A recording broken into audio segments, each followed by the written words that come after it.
ডন মুভির একটা ডায়লগ ছিল, শাহরুখ খান বলতো যে, "ডন কো পাকড়না মুশকিল হি নেহি বলকে নামুমকিন হ্যায়।"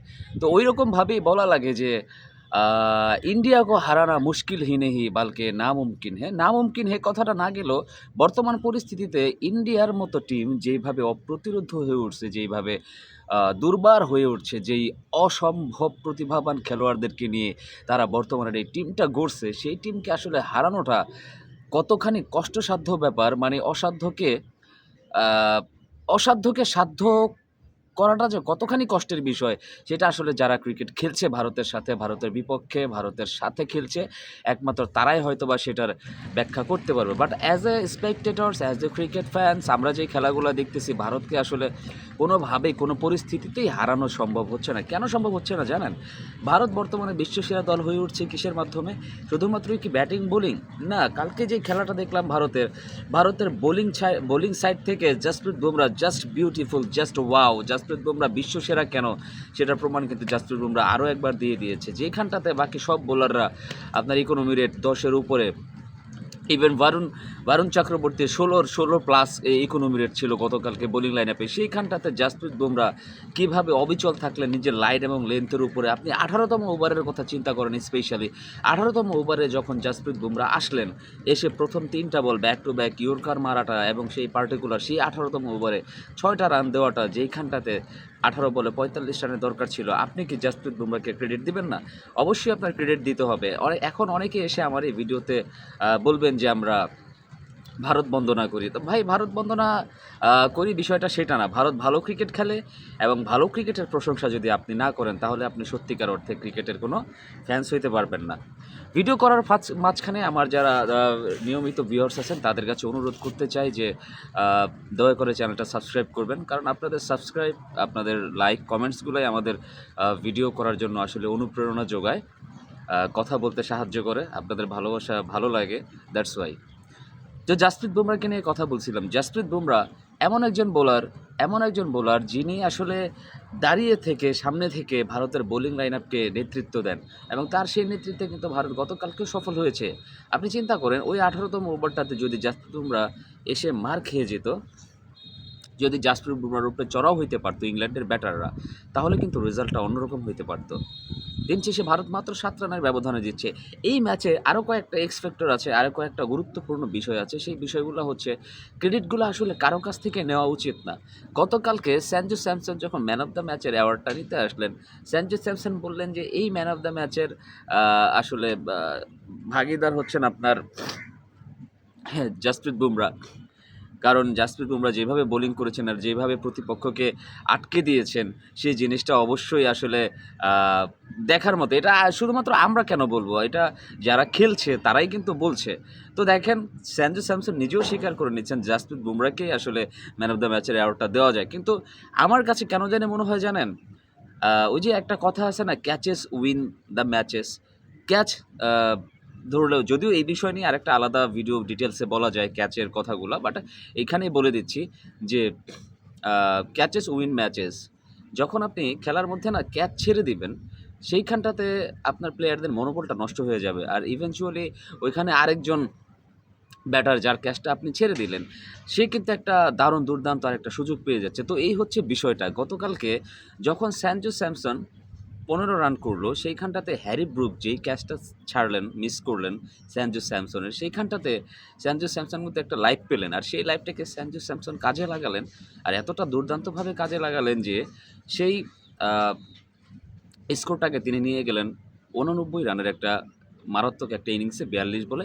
আর সেটা টপ অর্ডার থেকে যখন একজন ব্যাটার আপনি ক্যাচ ছেড়ে দিবেন, আর সেই ব্যাটার যখন আপনার সেই স্কোরটাকে বাড়িয়ে ওই স্কোরের সাথে আরও ৭৫-৮০টা রান যোগ করবেন, তখন আপনি বোঝেন যে আপনার দলের উপর দিয়ে কী ধরনের প্রেশার গেছে বা যাইতে পারে।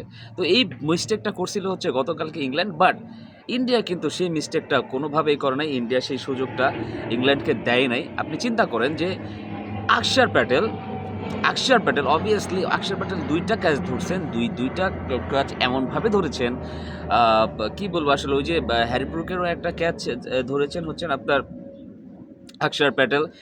পিছন দিকে দৌড়ে গিয়ে অনেকটুকু জায়গা কাভার আপ করে পিছন দিকে ঘুরে গিয়ে উল্টা ঘুরে গিয়ে দর্শক বলের দিকে নজর রেখে যেইভাবে অক্ষর প্যাটেল হ্যারি ব্রুকের সেই ক্যাচটাকে তালুবন্দি করেছেন, প্রথম ক্যাচটা এক কথায় অসাধারণ ছিল। অসাধারণ ছিল কারণ হ্যারি ব্রুক কোন মাপের ব্যাটার এটা সবাই জানেন। আপনি যদি ওই জায়গাটাতে হ্যারি ব্রুকের এই রাফ অ্যান্ড টাফ ক্যাচটা যদি আপনি ছেড়ে দিতেন, আপনি ম্যাচ থেকে ছিটকে যাইতে পারতেন। ম্যাচ থেকে আপনি ছিটকে যাইতে পারতেন, ইভেনচুয়ালি আপনি ম্যাচটা হেরে যাইতেও পারতেন। কারণ ওই যে বলছি, ব্যবধানটা কিন্তু শেষে খুব একটা বেশি ছিল না। এবং আপনি যদি শেষের দিকে এসে যখন আপনার উইল জ্যাক্স যখন বিপজ্জনক হয়ে উঠছিল, যখন হুমকির সম্ভাবনা তৈরি করছিল ভারতের জন্য, যখন ২০ বলে ৩৫ রান করে ফেলেছিল, ১৯ বলে ইনফ্যাক্ট ২০তম বলের সময় যখন আপনার জাস্ট বোলিংয়ে আসলেন, সেইখানটাতে যখন ক্যাচ উঠাইয়া দিলেন আপনার উইল জ্যাক্স, সেই ক্যাচটা কি আপনারা দেখেছেন? সেই ক্যাচটা কি দেখেছেন দর্শক? আপনার আরশদীপ সিং যখন যে বলটা করলেন outside of the off stump, full toss একটা বল ছিল, সেই ফুল টাচ বলটাকে আমি তো ভেবেছিলাম ওটা ছক্কা হয়ে গেছে, কিন্তু না, ছক্কার সীমানা থেকে ছো মেরে অক্ষর প্যাটেল যেইভাবে ক্যাচটাকে লুফে নিলেন এবং সেটা শিবম দুবের হাতে এইভাবে পাঠিয়ে দিলেন হালুয়ার মতো করে।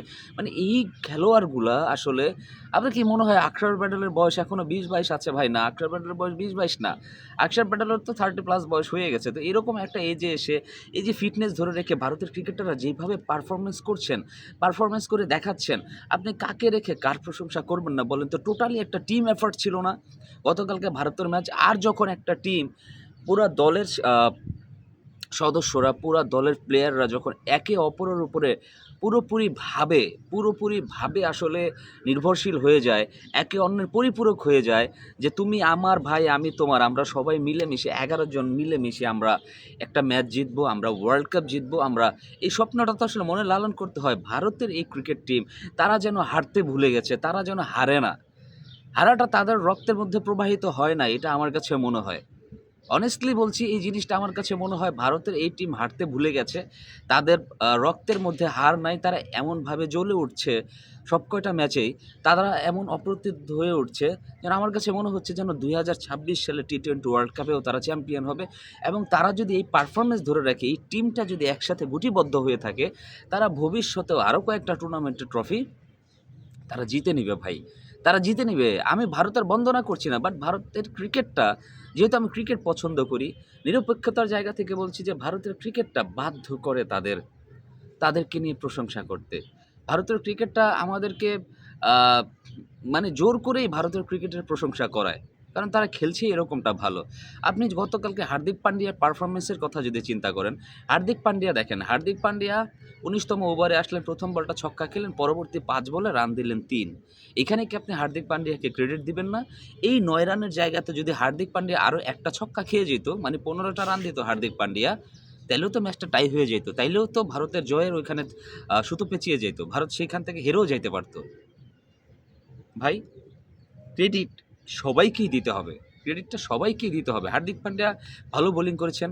আমার কাছে তো ম্যান অফ দ্য ম্যাচের দাবিদার হার্দিক পান্ডিয়াও হইতে পারত। শেষের দিকে এসে ব্যাট হাতে ১১ বলে ২৫ রান করেছিলেন এবং বল হাতেও দুর্দান্ত বোলিং করেছেন, উইকেট নিয়েছেন, প্রয়োজনের সময় ব্রেক থ্রু দিয়েছেন, রান আউট করেছেন জ্যাকব ব্যাথেলকে। তো এই সবগুলো বিষয় না আসলে ক্রিকেটের সৌন্দর্যটাকে বর্ধিত করেছে। আর এই ভারতের ক্রিকেট ভয়াবহ সুন্দর। সত্যিকার অর্থেই ভারতের এই ক্রিকেটটা ভয়াবহ সুন্দর, যেটা আপনাকে ভারতের ক্রিকেটকে ভালোবাসতে বাধ্য করবে।